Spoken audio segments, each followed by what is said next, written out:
and then be discussing Barcelona. The clubs in Europa or more having issues with why they be coach club no next season. Barcelona all of a sudden I say omu gate crash conversation no na omu do omu ho bem. Ene se uko Barcelona kunu obviously one of the biggest media house Mundo Deportivo. Nico Wakata on the front page. I say Flick is favorite. Now, who read this story now on Barcelona? They have a story on their tablet and says Barcelona are on the offensive for Uriah friend Hansi Flick. Now story no enwa. Asamuna to Barcelona no. Enye nchiechire mu tintin bia. And Chechemuni is simple. And very, very similar to the Air Course of Chelsea. No? Now, Rich, Obian himself, Barcelona is a political club. It's Barcelona, Omotuaba, and Omai the president of the club.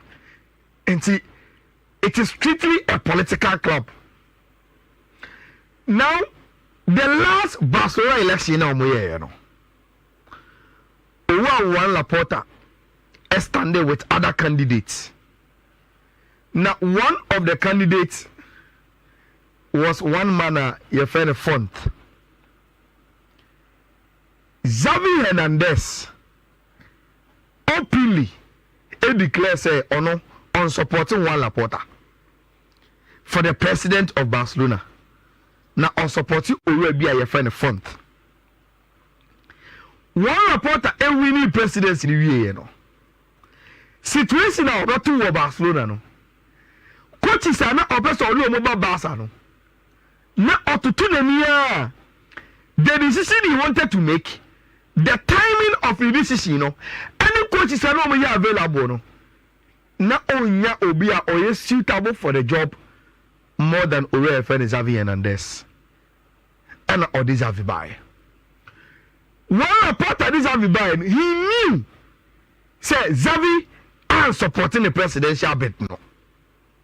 Now oya wepa. But he chose Xavi in the interest of club and friend Barcelona.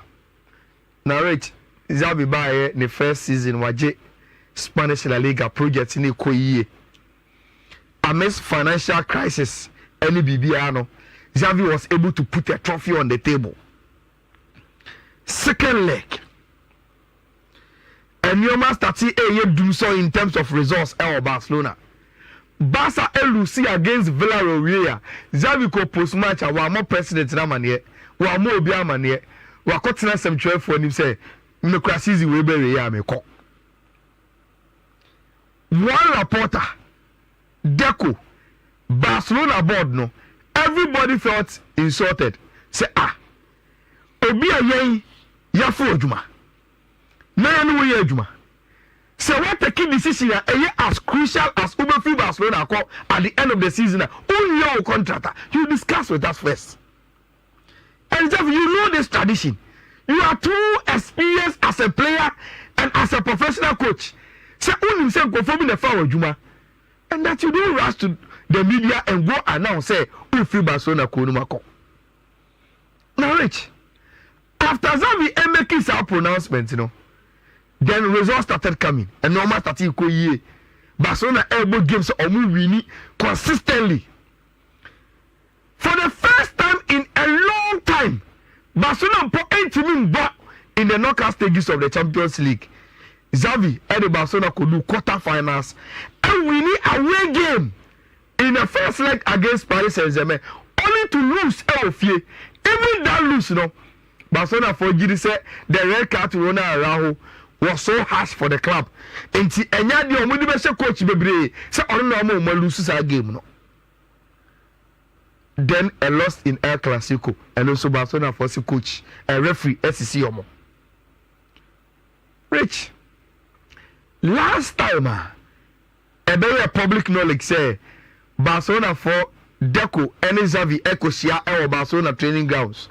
Omu ye akosia board no Baso wala porta fie ama communication na eba say after the omatrase agya to say Xavi will stay till the end of the contract ahaya na me gina and I'm catch you say sa conversation na akoso no it is not because Barcelona president one reporter any deco any board no and Xavi this say obetima yeduma no but it was because Barcelona for options are open they are not getting it.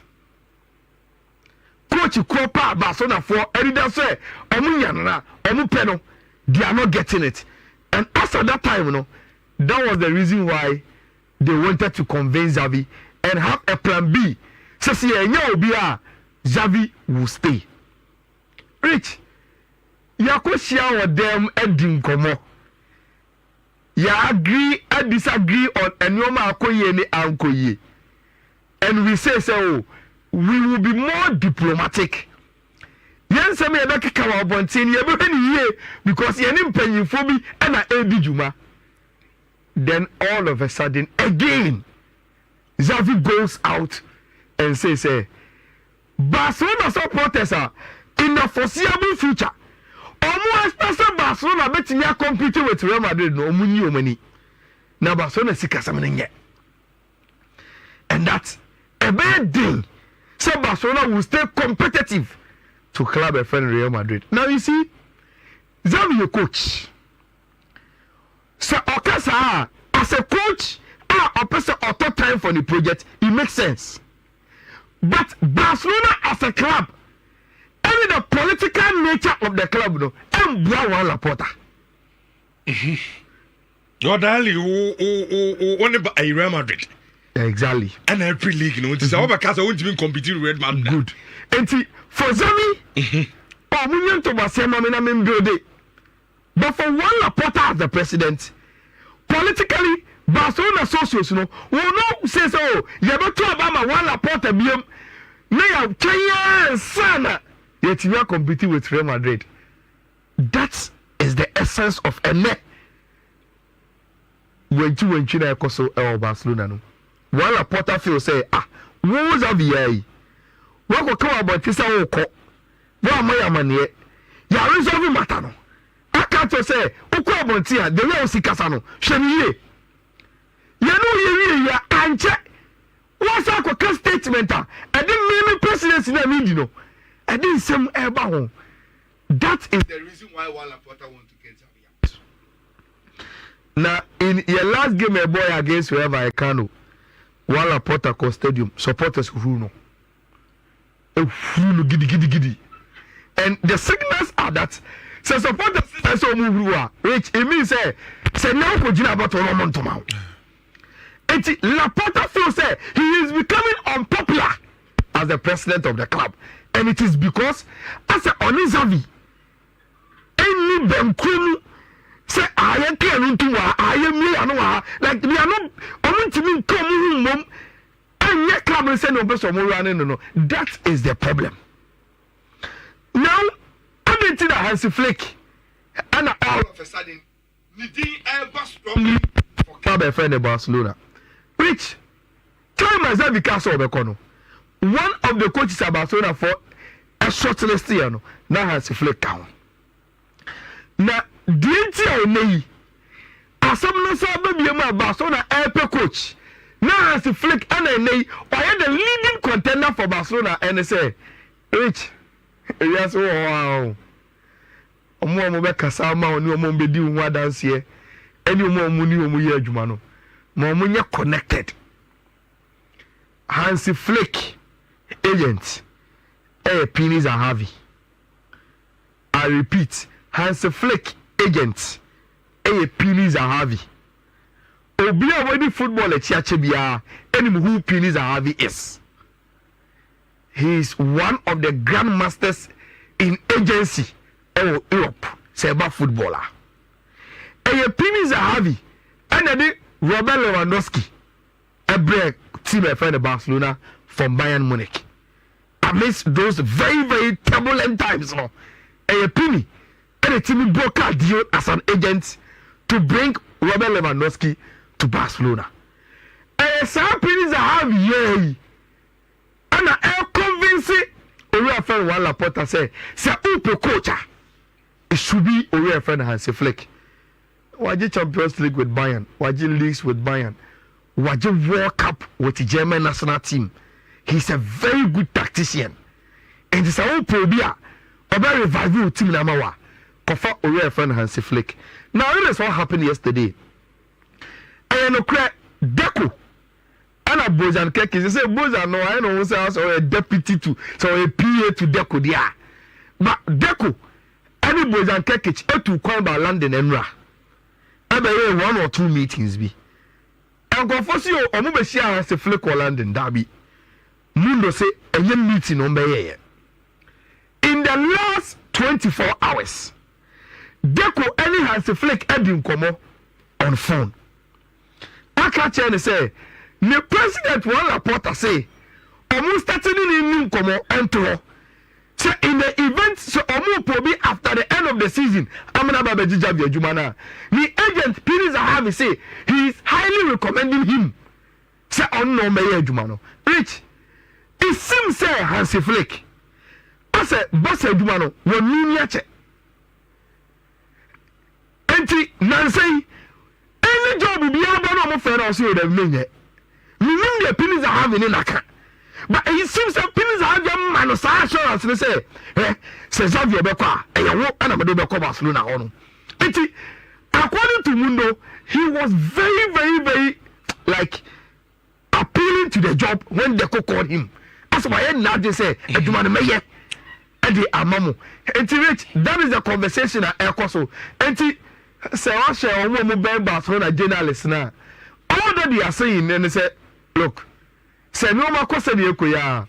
Xavi boss Sevilla we are, which is the last game for Barcelona.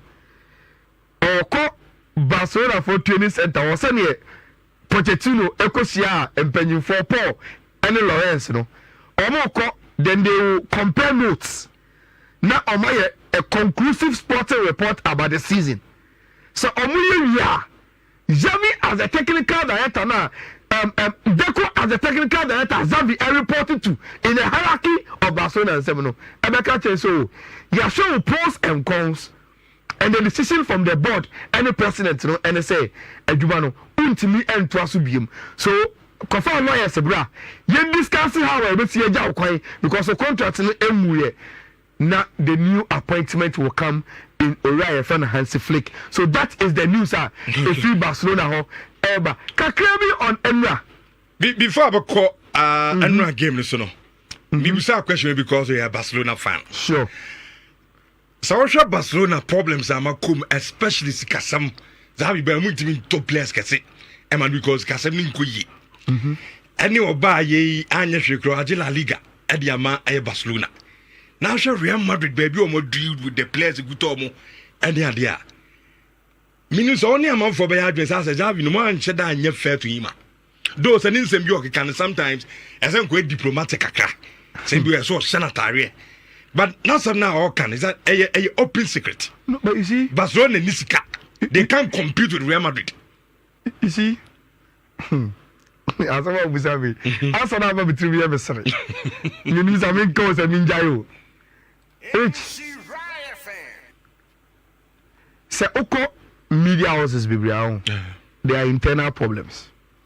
Yeah. Omomutie me wontie nie. Say your boss sports you see na Jantosi o me sorry na rich aba. Ne aboy sick too no. Sports no. Don't go. Please don't go na rich back. Be a microphone now start say o kasa. In share from crime buy across studio high fee. Studio high fee. We are not some we say na me bana network atiko. How do you expect us to compete? Rich. Don't you think saying some now can may be true? But who your program never pamon? Sure. Because the official MP. You see, sometimes you don't need to be book long about and maybe a course for it to paint the right picture for you. What the fabric from relate it to Dada Juma, then you get the answer. It's not about fairness to Xavi, but it's about diplomatic in corporate governance. and you'll be presidency and they are at stake, and the person calls the shots. Now you see me, I'm going for say, oh, Barcelona is in financial crisis, and to play a tunnel. Rich, this same time, yeah, Barcelona told Rafinha, Eddie Amazabi, Oma Beno, Robert Lewandowski, Meboa. They were able to convince Ike Gundogan as the captain of Man City after winning treble to come and play for club and friend Barcelona. Gundogan no toy, and now no. So Gundogan FC on City BM. Then he came free. Okay. And he said, "Oh Gundogan, oh Rafinha, oh Lewandowski." Then Barcelona went into negotiations with Man City to get you João Cancelo. Look at the pains they had to go through to get you João Felix. Rich, some players are Mabubudi. Catch him, they are a bad player.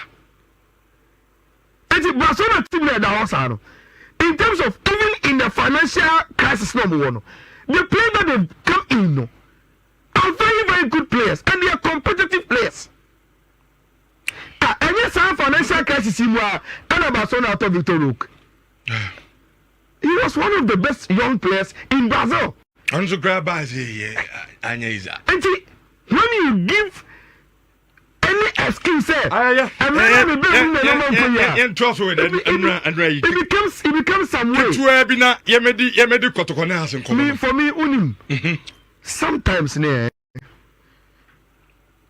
say we Barcelona matches I surprise. I say the Xavi as a player and the Xavi as a coach are two different people now. But I played the record though. But some time when I was park and so. You were so calm. You talk crowd. That's will be. But then we play the crowd but no Virginia. But even the Atama me record in I think that Xavi has grown and with the temperament, too much and these decisions already